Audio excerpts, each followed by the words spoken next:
নতুন বছরে ভাগ্য ফেরাতে চান অবশ্যই মেনে চলুন এই টিপস।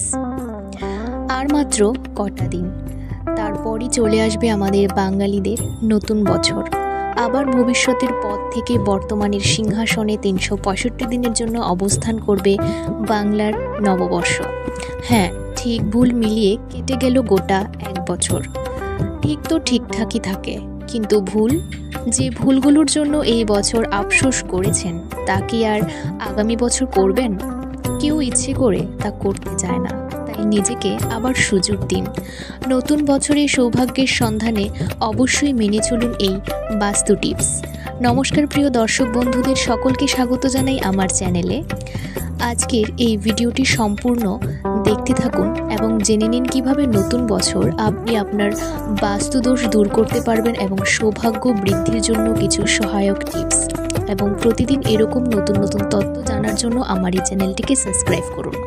তাহলে চলুন আর দেরি না করে শুরু করা যাক আজকের এই ভিডিওটি। বসার ঘরে কি পরিবারের সকলের ছবি আছে?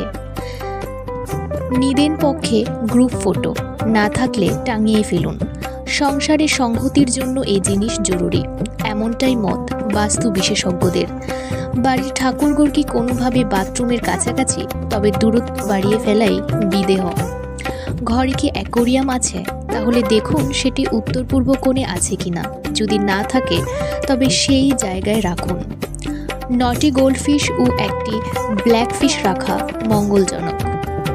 পড়াশোনার সময় সন্তান কোন দিকে মুখ করে বসে খেয়াল রাখুন, যাতে সে পূর্বমুখ হয়ে বসে। পড়াশোনায় মনোযোগী হয়ে ওঠার ক্ষেত্রে এটি জরুরি।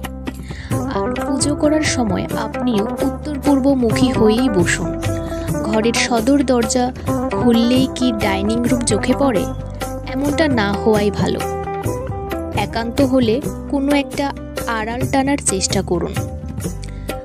পচা খাবার, শুকনো ফুল, ছেঁড়া কাপড়, বাতিল কাগজপত্র, কৌটো এইসব ঘরের মধ্যে জমা না করে রাখাই ভালো। বলা যায় এতে নাকি দেবী লক্ষ্মীর প্রবেশে বাধা পান। ঘরের আশেপাশে কি গাছ আছে? খেয়াল রাখুন কলা গাছ বা পিপুলের ছায়া যেন আপনার বাড়ি বা জানলায় না পড়ে। ঘরে কি তুলসী গাছ আছে? না থাকলে ঘরের উত্তর পূর্ব কোণ দেখে একটি তুলসীর টব বসান। তুলসীর থেকে উপকারী ও পবিত্র গাছ আর কি আছে? ঘরের আসবাবগুলো কি ছড়িয়ে ছিটিয়ে যেমন তেমন করে আছে? তাহলে আজই গোছানো শুরু করুন। চেষ্টা করুন যাতে চতুষ্কোণ বা বৃত্তাকার ফর্মে আসে। রান্নাঘরে কোনো আয়না রাখবেন না। ঘরের কোণগুলি যদি অন্ধকার হয়ে থাকে তবে আলোর ব্যবস্থা করুন।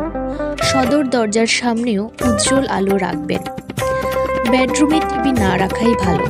লিভিং রুমে জায়গা হোক টিভির। সাধারণত দক্ষিণ পূর্ব কোণে রাখাই নির্দেশ দেওয়া হচ্ছে। ঘরে যদি পেন্টিং রাখেন তবে হতাশাজনক যেমন কান্নার চিত্র রাখবেন না, বরং সূর্যোদয় বা ওই জাতীয় কিছু রাখতে পারেন, যাতে একটা পজিটিভিটি থাকে। এবারে এই কাজগুলো করলে কি সত্যি সৌভাগ্য আসবে? আসলে এরকম কোনো ধরা বাঁধা নিয়ম নেই, তবে প্রত্যেকটা পরামর্শের পিছনেই কিছু না কিছু বাস্তব যুক্তি আছে। খেয়াল করলেই তা বোঝা যায়। কোনোটাও হয়তো পরিচ্ছন্নতার কথা বলছে, কোনোটা বা অন্ধকারে বিপদে না পড়ার কথা বলছে। অর্থাৎ এগুলো মানলে সাধারণ বিপদ আপদ থেকে রেহাই তো পাওয়া যায়। তাই সৌভাগ্যের সন্ধানে কিছু টিপস মানতে আপত্তি কিসের? ধন্যবাদ প্রিয় দর্শক বন্ধুরা, আজকের এই ভিডিওটি এই পর্যন্তই। প্রতিদিন এরকম নানান তথ্য জানার জন্য আমার এই চ্যানেলটিকে সাবস্ক্রাইব করে রাখুন।